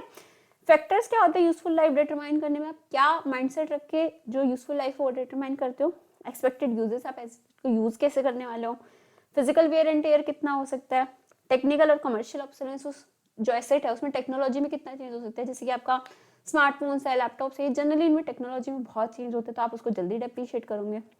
लीगल और सिमिलर लिमिट्स, अगर आपको कोई एसेट था जो जिस पे कोई पर्टिकुलर लिमिट है, जैसे व्हीकल्स पे होती है आपकी गवर्नमेंट की तरफ से कि आप इतने साल यूज कर सकते हो, तो वो लिमिट आप कंसीडर करोगे। डेप्रिसिएशन आप चार्ज कर कब से स्टार्ट करते हो, जब भी एसेट आपका अवेलेबल फॉर यूज हो जाता है, रेडी फॉर यूज हो जाता है। पुट टू यूज नहीं देखते हम अकाउंट्स में, रेडी टू यूज देखते हैं, ठीक है। Depreciation is recognised even if fair value of asset exceeds its carrying amount, मतलब कि डेप्रिसिएशन क्लेम करना कंपल्सरी है। डेप्रिसिएशन चार्ज करना आपका ऑप्शनल नहीं होता, मैंडेटरी होता है। अगर चाहे उसकी फेयर वैल्यू इंक्रीज हो रही है तो आप रिवैल्यूएशन मॉडल लगा दो, लेकिन फिर आपको उसके बाद के पीरियड्स के लिए तो डेप्रिसिएशन लगाना ही पड़ेगा। डेप्रिसिएशन कब तक लगता है? Depreciation of an asset ceases at the earlier of, मतलब कि आपका earlier of the date when the asset is retired from active use and held for disposal. जिस दिन आपका एसेट एक्टिव यूज से रिटायर हो गया और हेल्ड फॉर डिस्पोजल हो गया, बेचने के लिए निकाल दिया आपने, अब भी सिर्फ एक्टिव यूज से रिटायर हो लेकिन बेचने के लिए नहीं निकाला, तो आपका डेप्रिसिएशन लगता रहेगा। जैसे कि विंटर्स में आप एसी को एक्टिव यूज से रोक देते हो, लेकिन क्या आपने वो हेल्ड फॉर सेल कर दिया, बेचने के लिए निकाल दिया? नहीं। जिस दिन वो हेल्ड फॉर सेल हो जाएगा उस दिन के बाद से डेप्रिसिएशन नहीं लगेगा।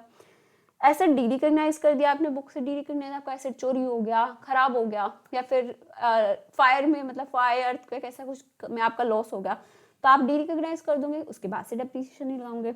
When assets residual value exceeds it carrying amount, इनमें से जो भी अर्लियर होगा उस टाइम आप सीज कर दोगे, डेप्रिसिएशन क्लेम करना, ठीक है। Depreciation does not cease when asset becomes idle or is retired from active use but not held for disposal। जैसे इसी बताया, not held for disposal है तो आप depreciation लगाते होंगे। Methods of depreciation, पता है आपको methods of depreciation क्या होता है? पैटर्न रिफ्लेक्ट करते हैं कि आपके फ्यूचर इकोनॉमिक बेनिफिट्स कैसे आ रहे हैं। सपोज SLM बेसिस लगा रहे हो, स्ट्रेट लाइन बेसिस, मतलब कि आप इक्वली डेप्रिसिएशन हर साल चार्ज कर रहे हो, हम ये मान के चलते हैं कि एसेट आपका इक्वली यूज हो रहा है हर साल। मेथड्स क्या है? Straight line method, equal depreciation each year. Diminishing balance मतलब कि WDV, आपने सपोज पहले 100 पे 10% डेप्रिसिएशन लगाया, उसके बाद आपकी वैल्यू कितनी बच गई? 90, फिर आप इस पे 10% लगाओगे, कितने का डेप्रिसिएशन लगेगा? 981 की वैल्यू बच जाएगी। इस तरह से आप डिमिनिशिंग वैल्यू पे डेप्रिसिएशन लगाते हो। यूनिट्स ऑफ प्रोडक्शन, जितनी जितनी आप यूनिट्स प्रोड्यूस करोगे उसकी रेशियो में आप डेप्रिसिएशन क्लेम कर लोगे। Depreciation method that is based on revenue is not allowed. अगर आपकी ये बता रखा है, सपोज आपने फर्स्ट ईयर में यूनिट्स प्रोड्यूस करी 10,000, 20,000, 50,000, ठीक है, आपको सेलिंग प्राइस बता रखा है इंटू 2, इंटू 3, इंटू 4, तो आप किस रेशियो में करोगे डेप्रिसिएशन क्लेम? आपका ये वैल्यू आ जाएगी, जो भी ये आपकी वैल्यूज आती जाएंगी, आप इन रेशियोज में नहीं करोगे, क्योंकि ये तो आपकी किसके कारण इफेक्ट हो रही है? प्राइस के कारण। आपका एसेट किस वे में यूज हो रहा है? जितनी आप यूनिट्स प्रोड्यूस करोगे एसेट तो उस हिसाब से यूज होगा ना। क्या फर्क पड़ता है आप उस चीज को 10 रुपए में बेचोगे चाहे 100 रुपए में बेचोगे? एसेट तो आपका प्रोडक्शन के बेसिस पे कंज्यूम होता है, तो आप यूनिट्स ऑफ आउटपुट के बेसिस पे उसको डेप्रिशिएट करोगे। रेजिडुअल वैल्यू, यूजफुल लाइफ, कोई भी चीज है एज पर AS5, ये सारे अकाउंटिंग एस्टिमेट्स, हम एस्टिमेटेड बेसिस पे बोलते हैं ना कि एसेट इतने साल चलेगा, इसकी इतनी रेजिडुअल वैल्यू होगी, तो हर साल उसको आप एसेस करोगे, बैलेंस शीट डेट पर कुछ भी चेंजेस होंगे उनको चेंज करोगे। Depreciation on land and building, land और बिल्डिंग हम साथ में अगर दिखा रहे हैं, कोई आपके पास लैंड था जिस पे बिल्डिंग है, तो लैंड तो आपकी अनलिमिटेड यूजफुल लाइफ होती है, डेप्रिशिएट नहीं करोगे। Exception queries and sites used for landfill, लेकिन बिल्डिंग है डेप्रिशिएबल एसेट है, उस पर आप डेप्रिशिएशन चार्ज करोगे। और अगर आपको ये बोला है कि जिस लैंड पे वो बिल्डिंग बनी हुई है ना, उस लैंड की वैल्यू इंक्रीज हो रही है, तो बिल्डिंग को डेप्रिशिएट मत करो, ये गलत है। आपको बिल्डिंग को तो डेप्रिशिएट करना ही करना है। कॉम्पोनेंट मेथड ऑफ डेप्रिसिएशन, अगर एक एसेट है जिसमें आपके 4-5 कंपोनेंट्स थे और सब मेजर कंपोनेंट्स है, फॉर एग्जांपल आपका एक एसेट है,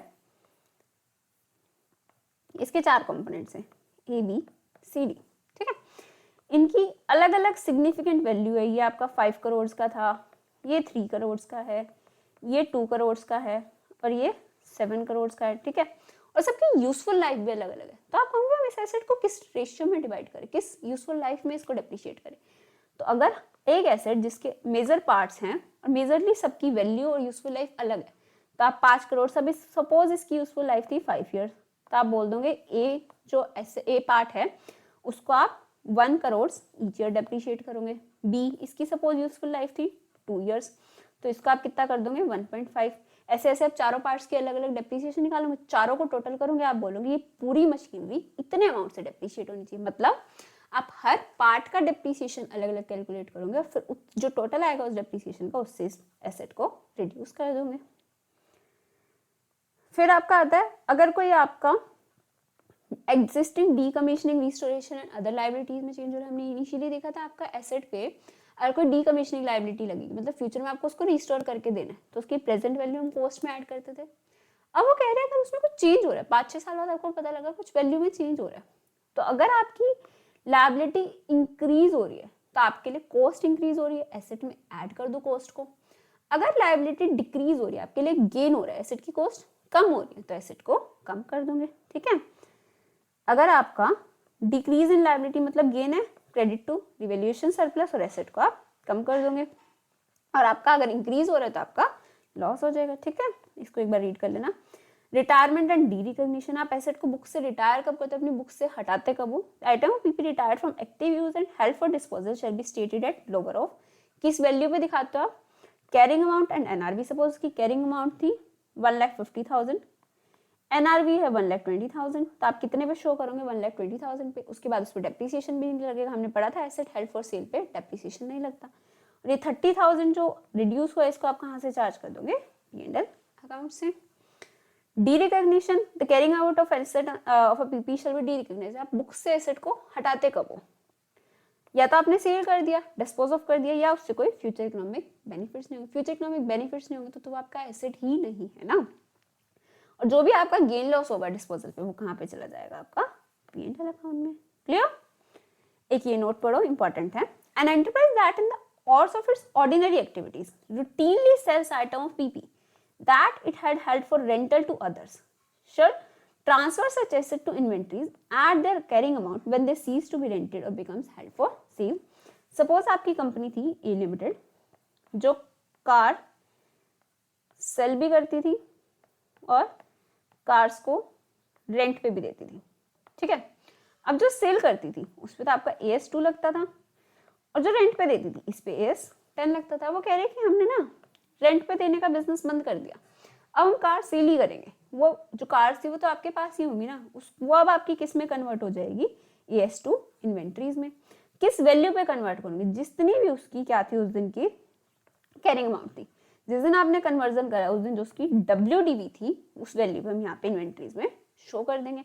और जब इन्वेंट्री सेल होती है तो उसका रेवेन्यू रिकॉग्निशन आपका किस AS के अकॉर्डिंग होता है, AS9 के according. The proceeds from sale of such assets shall be recognized in revenue in accordance with AS9 on revenue recognition. I hope ये AS आपको क्लियर होगा। बहुत सिंपल सा AS था, लास्ट में थोड़ा स्पीड से इसलिए करा क्योंकि बहुत बेसिक चीजें थी। हमने क्या क्या देखा, एसेट्स जो होता है टेंजिबल आइटम्स होती है, held for sale in the held for use in production और supply, rental to others, administrative purpose. फिर हमने उसकी कॉस्ट निकालने का तरीका देखा, कैश में करा तो क्या होगा, आपका सेल्फ कंस्ट्रक्टेड है, परचेज है, वो सब चीजें देखी। डेप्रिसिएशन देखा, अगर कंपोनेंट मेथड है अलग अलग चार्ज कर दो। और क्या हो सकता है आपका, उसकी यूजफुल लाइफ देखी, हर साल रिव्यू करते रहिए यूजफुल लाइफ, रेजिडुअल वैल्यू को, मेथड्स देखिए, SLM WDV, तो एकदम बेसिक चीजें हैं, ठीक है। अब हम पढ़ते हैं AS26 इंटेंजिबल एसेट्स। आपको पता है AS26 इंटेंजिबल एसेट्स बहुत ज्यादा सिमिलर है AS10 के। मीनिंग ऑफ इंटेंजिबल एसेट क्या होता है, intangible assets are identifiable non monetary assets without physical substance, ये देखो एकदम similar line, held for use in production और सप्लाई ऑफ गुड्स और services, for rental to others और for administrative purpose, example computer software, patents, copyrights. कुछ terms इसमें हमें पढ़नी है। आइडेंटिफाइबल का मतलब क्या होता है, जिसको आप रेंट सेल एक्सचेंज कर सकते हो without disposing of future economic benefits from other assets. जैसे बिजनेस की गुडविल है, क्या आप गुडविल सिर्फ गुडविल सेल कर सकते हो बिना बिजनेस सेल करे, नहीं, तो इसलिए हम उसको इंटेंजिबल एसेट भी नहीं मानते, सेल्फ जनरेटेड गुडविल को। लेकिन आपका कोई ट्रेडमार्क है, कॉपीराइट है, उसको तो आप सेल कर सकते हो ना पूरे बिजनेस को सेल करे बिना, तो आपका आइडेंटिफाइबल एसेट है। नॉन मॉनेटरी मतलब हम AS11 में पढ़ते हैं, नॉन मॉनेटरी जिसकी फिक्स्ड डिटरमिनेबल अमाउंट आपको नहीं पता, that is your non monetary asset. Without physical substance that can not be touched और seen, held for use in production और सप्लाई, ये एग्जांपल्स दे रखे हैं। आपका एसेट की डेफिनेशन आपने फ्यूचर इकोनॉमिक बेनिफिट्स तो पढ़ा ही था। एक आपका टर्म आता है controlled by an enterprise. Intangible assets में आपको कंट्रोल चेक करना बहुत जरूरी होता है कि क्या आप उस पर कंट्रोल रखते हो। कंट्रोल मतलब आप क्या सामने वाले को उसका एक्सेस रिस्ट्रिक्ट कर सकते हो, क्या आपका कोई ट्रेडमार्क आपके पास है, कोई लाइसेंस है, कोई पेटेंट है, कुछ भी चीज है, क्या आप सामने वाले को उसको यूज करने से रोक सकते हो। Only if it is yes then you will say it is your asset. Enterprise has the power to obtain the future economic benefits from the enterprise and can restrict the access to others to those benefits. Example, customer loyalty आपका intangible asset नहीं होती क्योंकि loyal customers भी आपके shift हो सकते हैं। Staff training cost, आपने स्टाफ को ट्रेनिंग दी, बहुत कुछ नई नई चीजें सिखाई, तब भी आप उसको इंटेंजिबल कॉस्ट नहीं, इंटेंजिबल एसेट नहीं बोल सकते। रीजन भी स्टाफ पे आपका कंट्रोल नहीं होता, वो आज आपकी कंपनी छोड़ के जा सकते हैं, तो जरूरी नहीं है आपको उससे फ्यूचर इकोनॉमिक बेनिफिट्स हो। फिजिकल सब्सटेंस आपको पता ही है। अब कह रहे कंप्यूटर सॉफ्टवेयर आपका इंटेंजिबल एसेट है या नहीं है। सॉफ्टवेयर जो है वो आपका कंप्यूटर में, लैपटॉप में इंस्टॉल होगा तो आपका पीपीई में आएगा या इंटेंजिबल एसेट में आएगा। कह रहे जिस दिन आपने कंप्यूटर परचेज करा उसमें जो इनबिल्ट सॉफ्टवेयर आ रहे थे, आपने कॉस्ट किसकी दी थी, उस कंप्यूटर की दी थी ना, तो जो उसमें इनबिल्ट सॉफ्टवेयर से वो आपको अलग से इंटेंजिबल नहीं दिखाने, आप पीपी रिकॉग्नाइज करोगे, कंप्यूटर से रिकॉग्नाइज करोगे। लेकिन अगर आपने कोई अलग से सॉफ्टवेयर परचेज करे या इंटरनली जनरेट करे, ठीक है, उसको आप इंटेंजिबल एसेट दिखाओगे। बाद में आपने इसमें कोई भी सॉफ्टवेयर डाला, उसकी आपकी कोई कॉस्ट लगी है, तो वो आपका इंटेंजिबल एसेट होगा। लेकिन इनिशियली जब आपने एसेट परचेज करा, जब वो कंप्यूटर परचेज करा और उसमें जो इनबिल्ट सॉफ्टवेयर आए थे जिसके आपने कोई अलग से कॉस्ट नहीं दी, वो आपका पीपी में रिकॉग्नाइज होगा। क्लियर। इनिशियल रिकॉग्निशन क्राइटेरिया वही सेम है। यहाँ से आप देखना कितनी चीजें सेम आएगी जो हमने पीपी में पढ़ा था। फ्यूचर इकोनॉमिक बेनिफिट्स होने चाहिए, कॉस्ट आपके रिलायबली मेजर होनी चाहिए, तभी हम क्या बोलते हैं, इंटेंजिबल एसेट को एसेट की तरह रिकॉग्नाइज करते हैं। इनिशियल रिकॉग्निशन आपका कॉस्ट पे होगा, सेम एज पीपी। कॉस्ट कैसे आएगी, अगर आपने कैश में परचेज करा, purchase price, trade discounts and rebates less कर दो, refundable tax and duties add कर दो, directly attributable expenses example professional fees add कर दो। सेम चीज अभी ऊपर पढ़ के आए हैं। अगर आपका इंटेंजिबल एसेट्स अंडर अमलगमेशन है, अमलगमेशन दो टाइप से होता है, आपका मर्जर एंड परचेज। परचेज में हम एसेट्स किस वैल्यू पे लेते हैं, फेयर वैल्यू पे, तो आप इसमें जो इंटेंजिबल एसेट्स आएंगे उसको किस पे लोगे, फेयर वैल्यू। ये जब अमलगमेशन पढ़ेंगे तो बहुत अच्छे से आएगा। और मर्जर में हम किस पे लेते हैं, बुक वैल्यू पे। तो मर्जर के केस में अगर कोई इंटेंजिबल एसेट आया तो बुक वैल्यू पे रिकॉग्नाइज कर लो, अगर परचेज के केस में आया तो फेयर वैल्यू पे रिकॉग्नाइज कर लो। गवर्नमेंट ग्रांट में कोई इंटेंजिबल एसेट मिला, कौन सा एएस है गवर्नमेंट ग्रांट, एएस 12, तो उसमें हम पढ़ते हैं कि अगर कोई एसेट आपको फ्री ऑफ कॉस्ट मिल गया गवर्नमेंट से तो उसको नॉमिनल वैल्यू पे दिखा दो। नॉमिनल वैल्यू जो भी उसकी कम से कम 1 रुपए, 10 रुपए, 100 रुपए पे आप उसको रिकॉग्नाइज कर लो। अगर कंसेशनल रेट पे मिला, आपको 100 वाली चीज 70 में मिल गई, कंसेशन पे मिल गई, जो भी आपकी एक्विजिशन कॉस्ट है 70, उस पे एसेट को रिकॉग्नाइज कर लो। एक्सचेंज ऑफ एसेट, अभी हमने पीपी में पढ़ा, कमर्शियल नॉन कमर्शियल सब्सटेंस, बिल्कुल सेम है। कमर्शियल सब्सटेंस है तो क्या करते हैं, ऑर्डर ऑफ प्रेफरेंस देखते हैं। पहला fair value of asset given up, second fair value of asset acquired, दोनों ना हो तो WDV of asset given up. इनमें से आपको यही प्रेफरेंस फॉलो करना होता है, हम कमर्शियल सब्सटेंस में देखते हैं। अगर नॉन कमर्शियल सब्सटेंस हो तो WDV of asset given up recognise कर लेंगे। यहाँ से आपका एक डिफरेंट टॉपिक आता है, इंटरनली जनरेटेड इंटेंजिबल एसेट्स। अगर कोई इंटेंजिबल एसेट आपने खुद से जनरेट करा है इंटरनली, जैसे हम सेल्फ कंस्ट्रक्टेड पीपी पढ़ते थे, या इंटरनली जनरेटेड इंटेंजिबल एसेट होगा, तो आप कहोगे कि आप सबसे पहले हम गुडविल की बात करते हैं, क्या आप इंटरनली जनरेटेड गुडविल रिकॉग्नाइज कर सकते हो, नहीं कर सकते। क्यों, क्योंकि सपोज आपका बिजनेस था, आप कोई भी कंपनी ले लो, अगर हम कोई कंपनी लेते हैं सपोज डव के आपके प्रोडक्ट्स आते हैं, ब्यूटी प्रोडक्ट्स, तो क्या जब उन्होंने कंपनी अपनी स्टार्ट करी उसी दिन से उनकी गुडविल बन गई थी, नहीं, वो तो over the period of time बनी ना। तो क्या वो अलग से बता सकते कि हमने इतने सालों में ये खर्चा करा, इतना खर्चा सिर्फ गुडविल बनाने का था, नहीं कर सकते। तो जो आपकी गुडविल होती है उसकी आप अलग से कॉस्ट मेजर नहीं कर सकते। ना ही आप गुडविल एक आइडेंटिफाइबल एसेट, आइडेंटिफाइबल हमने क्या बोलते हैं, इसको आप अलग से रेंट कर सकते हो, सेल एक्सचेंज कर सकते हो। क्या आप गुडविल को अलग से सेल कर सकते हो बिना बिजनेस बेचे, नहीं कर सकते। तो आपको गुडविल हम इंटरनली जनरेटेड गुडविल को रिकॉग्नाइज नहीं करते, सिर्फ सेल्फ जनरेटेड को करते हैं। अदर इंटेंजिबल एसेट्स, गुडविल के अलावा जो इंटेंजिबल एसेट्स हैं इंटरनली जनरेटेड, उसका क्या करते हैं, तो कहते हैं इसको दो पार्ट्स में डिवाइड करो, रिसर्च फेज, डेवलपमेंट फेज। अगर आपका रिसर्च फेज है, रिसर्च फेज मतलब अभी आप उस पर इन्वेस्टिगेशन करो कि एसेट बन सकता है, नहीं बन सकता, कैसे बनेगा, क्या फॉर्मूलाज होंगे, तो आप क्या करोगे, reason is original and plan investigation, research is original and plan investigation. तो उस टाइम की कॉस्ट आप क्या करोगे, P&L में चार्ज कर दोगे। क्यों, क्योंकि जब तो आपको कंफर्म नहीं था ना कि वो एसेट बनेगा या नहीं बनेगा, तो आप P&L में चार्ज करो। जब आपका डेवलपमेंट फेज आ गया, रिसर्च कंप्लीट होगी, एप्लीकेशन ऑफ रिसर्च फाइंडिंग्स, आज आपने उसका फॉर्मूला डिजाइन कर लिया, उसके बाद आप उसको बनाना स्टार्ट करो, तो उसके बाद की कॉस्ट आप क्या कर दोगे, कैपिटलाइज कर दोगे in the cost of asset. इसमें पता आपके क्वेश्चन कैसे आते हैं, जब अभी बताते हो, आपका एक MTP में क्वेश्चन आया, पूरे साल की आपकी कॉस्ट लगी, सपोज 1 अप्रैल 23 से 31 मार्च 24, पूरे साल की आपकी कॉस्ट कितनी लगी थी? 98 लाख, सेम फिगर्स लेते जो आपके क्वेश्चन में थे, 98 लाख, ठीक है। दे सेड कि आपका रिकॉग्निशन क्राइटेरिया मीट हुआ था 1 जनवरी 24 को, उससे पहले रिकॉग्निशन क्राइटेरिया से पहले की आपकी कॉस्ट लगी थी 68 लाख। फिर आपका क्वेश्चन उन्होंने पूछा कि 31 मार्च को एसेट को आप किस वैल्यू पे दिखाओगे, तो आपका रिसर्च फेज का एक्सपेंडिचर तो P&L में जाएगा, तो आपका कैपिटलाइज कब होगा? रिसर्च फेज के बाद का एसेट का कॉस्ट, मतलब कि 30 लाख रुपीस। टोटल 98 लगे थे, जिसमें से 68 आपका क्या था? 68 था आपका रिसर्च फेज का, तो बचा हुआ 30 दिन कैपिटलाइज हो जाएगा। क्लियर? अब हम कहते हैं कि अगर ये एसेट अभी कंप्लीट नहीं हुआ था, तो एज पर शेड्यूल 3 हम इसको किस में दिखाएंगे? इंटेंजिबल एसेट अंडर डेवलपमेंट में। अब आपका ये आ गया 31 मार्च 25, यहाँ पे आके ये एसेट हो गया कंप्लीट। इसमें आपकी अगर सपोज फर्दर कॉस्ट लगी 72 लाख, तो यहाँ तक 31 मार्च 25 पे आपकी WDV कितनी हो चुकी? 30 + 72 102 लाख। बट अगर आपकी रिकवरेबल अमाउंट मार्केट वैल्यू कितनी है?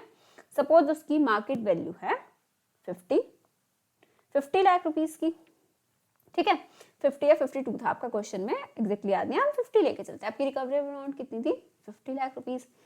तो हम एक AS 28 पढ़ते हैं, इम्पेयरमेंट ऑफ एसेट्स। वो क्या बोलता है कि हम WDV जो एसेट की बुक वैल्यू है वो रिकवरेबल अमाउंट से ज्यादा नहीं दिखा सकते, तो यहाँ पे हमें एक इम्पेयरमेंट लॉस बुक करना पड़ेगा, कितने का? 52 लाख का। इसको हम P&L से चार्ज कर देंगे, ये हम AS 28 में पढ़ते हैं।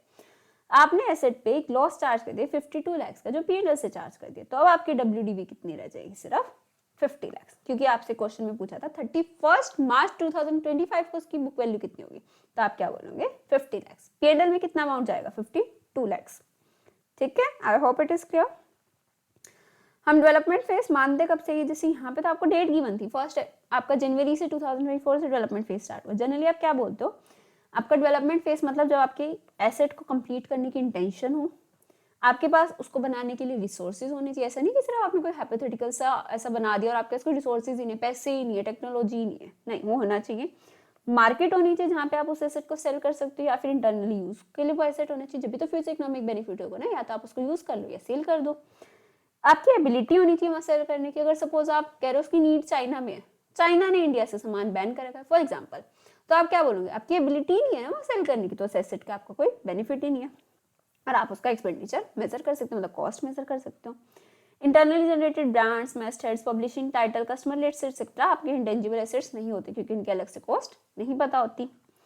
अगर आप रिसर्च फेज और डेवलपमेंट फेज में अलग से नहीं क्या कर पा रहे, डिफ्रेंशिएट कर पा रहे, तो आप उसको रिसर्च फेज का एक्सपेंडिचर मानते हो, ठीक है। इंटरनली जनरेटेड इंटेंजिबल एसेट की कॉस्ट कैसे आती है? जैसे आप सेल्फ कंस्ट्रक्टेड पीपी की कॉस्ट निकालते थे ना, सिमिलरली आएगी आपकी। Direct material, labour, directly attributable expenses, variable overheads, fixed overheads सब आप ऐड कर दोगे। वेरिएबल ओवरहेड्स आपके एक्चुअल प्रोडक्शन, एक्चुअल कैपेसिटी के बेसिस पे होते हैं, because they changes according to production. लेकिन फिक्स्ड ओवरहेड्स आप किस पे बेसिस पे अब्सॉर्ब करते हो? Accept when they are charge on normal capacity except when actual production is greater than normal production. तो इसको हम इन शॉर्ट क्या बोलते हैं? एक्चुअल और normal, whichever is higher, इस पे हम चार्ज करते हैं अपने फिक्स्ड ओवरहेड्स को। कब से कब तक की कॉस्ट करते हैं? जब आपका एसेट रिकॉग्निशन क्राइटेरिया मीट करा था, जैसे इस एग्जांपल में देखा था 1 जनवरी 2024 से लेके to creating the asset ready for intended use, हमने क्या माना था? 31 मार्च 25 को वो इंटेंडेड यूज के लिए रेडी हो रहा है, तो यहाँ तक की कॉस्ट हम कैपिटलाइज कर देंगे 1 जनवरी 2024, जब डेवलपमेंट फेज का क्राइटेरिया मीट हुआ से लेकर जब वो रेडी हुआ 31 मार्च 25 तक का। ठीक है जी, ये कॉस्ट आपकी इंटेंजिबल एसेट में इंक्लूड नहीं होती, P&L में चार्ज होती है। Selling administrating cost, general overheads PP में भी पड़ा था। Inefficiencies, initial operating loss, training the staff to operate the asset. अगर एसेट बनाने के लिए ट्रेनिंग दी है तो कैपिटलाइज होगी, क्योंकि वो तो इंटेंडेड कंडीशन में लाने के लिए। उस एसेट के बनने के बाद उसको चलाने के लिए training to operate the asset दी है, तो उसकी कॉस्ट आप P&L में चार्ज करोगे। ये कुछ एक्टिविटीज, कुछ आपकी कॉस्ट है जो कहाँ आपकी चार्ज होती है? P&L में, इसको हम कैपिटलाइज नहीं करते। इंपॉर्टेंट है ये, इस पे आपका क्वेश्चन फ्रेम हो जाता है। स्टार्टअप एक्टिविटीज की कॉस्ट जैसे preliminary expenses, expenditure to open a new facility, inauguration cost etcetera आपकी P&L में जाती है। ट्रेनिंग एक्टिविटीज अभी देखा, अगर आपकी ऑपरेट करने के लिए ट्रेनिंग है तो P&L में जाएगी। एडवर्टाइजिंग प्रमोशनल एक्सपेंडिचर P&L में जाता है। रिलोकेशन और रीऑर्गेनाइजिंग कॉस्ट आपकी P&L में जाएगी। आपका एडवर्टीजमेंट का खर्चा बता दिए कि इतना इतना खर्चा हुआ है, ये आपसे इसके बेनिफिट होंगे, तो आप उसको कहाँ पर डालोगे? P&L में। ये भी आपका क्वेश्चन आया MTP में। Expenditure of an intangible asset that was initially recognised an expense. अगर मैं पहले कोई एक्सपेंडिचर, जैसे इस एग्जांपल में ये जो आपका रिसर्च फेज का एक्सपेंडिचर था, आप अभी उसको P&L में चार्ज कर चुके होंगे, ठीक है। आप कह रहे हो फ्यूचर में तो इसका कैपिटलाइजेशन हो गया ना, इसने डेवलपमेंट क्राइटेरिया मीट कर दिया तो हम इसको कैपिटलाइज करेंगे। नहीं, एक बार ही कोई एक्सपेंडिचर P&L में चला गया तो फिर वो आपका कैपिटलाइज नहीं हो सकता। आपका क्वेश्चन कैसे फ्रेम करा था कि कोई एक्सपेंडिचर था तो जो 2 साल पहले कंपनी ने रिसर्च फेज का कह के P&L में चार्ज करा था। अब डेवलपमेंट क्राइटेरिया उसका फुलफिल हो गया, रिकॉग्निशन क्राइटेरिया, तो कंपनी चाह रही है उसको कैपिटलाइज कर दे। क्या वो कर सकती है? नहीं कर सकती, ठीक है। The cost that was initially recognized as expense shall not be recognized as part of cost of an asset of an intangible asset at a later date. अगर फ्यूचर में सब्सिक्वेंट कोई एक्सपेंडिचर हो रहा है, ये सारा हमने पढ़ा था initial recognition, subsequent expenditure and measurement subsequent to initial recognition, PP में पढ़ा था। सब्सिक्वेंट एक्सपेंडिचर अगर डेली रिपेयर मेंटेनेंस है तो P&L में, कोई आपकी एफिशिएंसी इंक्रीज कर रहा है तो कैपिटलाइज कर दो। सेम इंटेंजिबल एसेट में, अगर कोई भी subsequent expenditure on an intangible asset after its purchase or its completion shall be recognized as an expense when it is incurred, unless it is probable that expenditure will be enable the asset to generate future economic benefits in excess of originally assessed standard of performance। अगर कुछ efficiency increase होगी, जैसे कि कोई trademark था, आपका किसी और पर्सन ने यूज कर लिया, आपने उसके लिए कोई लीगल कॉस्ट इंकर करी, तो क्या उससे एफिशिएंसी इंक्रीज होगी? नहीं, तो वो तो P&L में जाएगा, लीगल कॉस्ट जो होगी। लेकिन अगर कोई लाइसेंस था 10 इयर्स के लिए था, आपने उसकी वैलिडिटी इंक्रीज करा के 15 इयर्स करा दी, तो आपको 5 साल और यूज करने के लिए मिलेगा ना, एफिशिएंसी इंक्रीज हो रही है, तो वो 5 साल के लिए जो आपने एक्स्ट्रा कॉस्टिंग कर करी वो कैपिटलाइज हो जाएगी। Measurement subsequent to initial recognition, balance sheet date पे रिकॉग्निशन, पीपी में हमने पढ़ा था कॉस्ट या फेयर वैल्यू, 2 मॉडल्स अलाउड होते हैं, लेकिन इंटेंजिबल एसेट में सिर्फ और सिर्फ कॉस्ट कर सकता। Revaluation model is not allowed on intangible assets.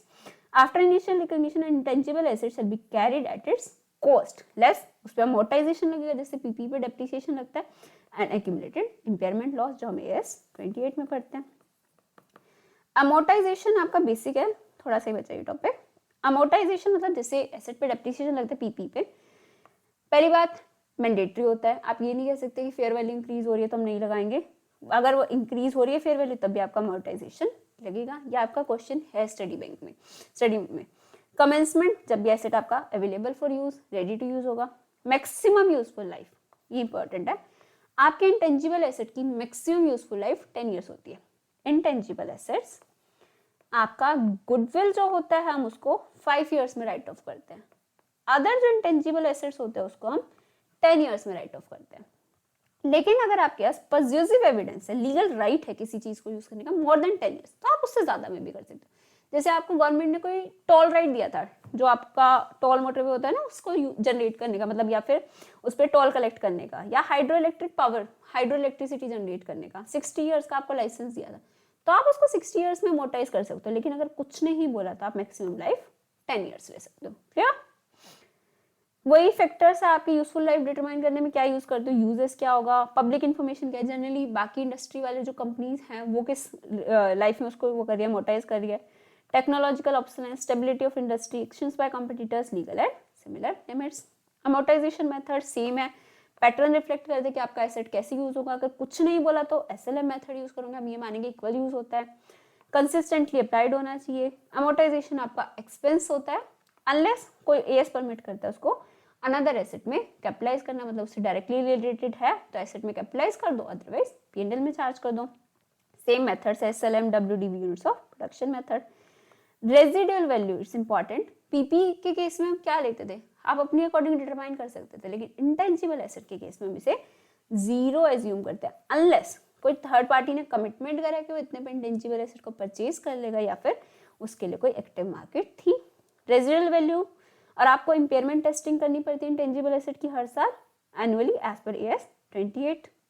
Retirement and disposal same आपका पीपी जैसे है, जब आप एसेट को बुक से रिकॉग्नाइज कब करोगे, जब या तो आपने डिस्पोज ऑफ कर दिया, बेच दिया, सेल कर दिया, या फिर लॉस बाय फायर, अर्थक्वेक हो गया, चोरी हो गया, ऐसा कुछ भी है, या फिर आपका उससे कोई फ्यूचर इकोनॉमिक बेनिफिट अब नहीं आएगा तो डीरिकॉग्नाइज कर दो, उसके बाद से आप डेप्रिसिएशन अमोर्टाइजेशन क्लेम नहीं करते। कोई भी गेन लॉस होगा आपका कहाँ पे चला जाता है, P&L अकाउंट में। Intangible asset that is retired from active use and held for disposal is carried at its carrying amount at the date when asset is retired from active use. PP में हमने पढ़ा था asset held for disposal को हम किस पे दिखाते हैं, बुक वैल्यू मतलब कि कैरिंग अमाउंट और market value which ever is lower है। यहाँ पे हमें किस पे दिखाना है उसको, कैरिंग अमाउंट पे जिस दिन भी वो रिटायर हो रहा है। आई होप इट इज क्लियर, आपको दोनों ये समझ आ गए होंगे और काफ़ी चीज़ें रिलेटेड लगी होंगी। इसके आप क्वेश्चंस पढ़ोगे ना, इतने ईजी इसके क्वेश्चंस हैं। इसमें क्वेश्चन में कभी मैंने नहीं रखा, तो क्वेश्चंस आप इसके पढ़ना एक बारी, बहुत ज़्यादा सिंपल क्वेश्चन है, छोटे छोटे क्वेश्चन है। डेप्रिसिएशन का पूछ लिया कि कंपनी कह रही है फेयर वैल्यू ज़्यादा है तो हम डेप्रिशिएट नहीं करेंगे, तो आप बताओगे कि वो मैंडेटरी है। आपसे कॉस्ट निकालने के लिए पूछ लिया कि आप इसकी कॉस्ट कैलकुलेट कर दो, या फिर डिफरेंट पार्ट्स में डिवाइड कर दो कि ये परचेज प्राइस था, ये डायरेक्टली रिलेटेड कॉस्ट है या नॉट डायरेक्टली रिलेटेड कॉस्ट है, कितना डेप्रिसिएशन लगना चाहिए, बेसिक चीज़ें आती है। आई होप ये क्लियर होगा। अगर आपको वीडियो अच्छी लगी तो प्लीज़ इसको लाइक करना, अब चैनल को सब्सक्राइब करना, अपने फ्रेंड्स के साथ शेयर करना। Thank you.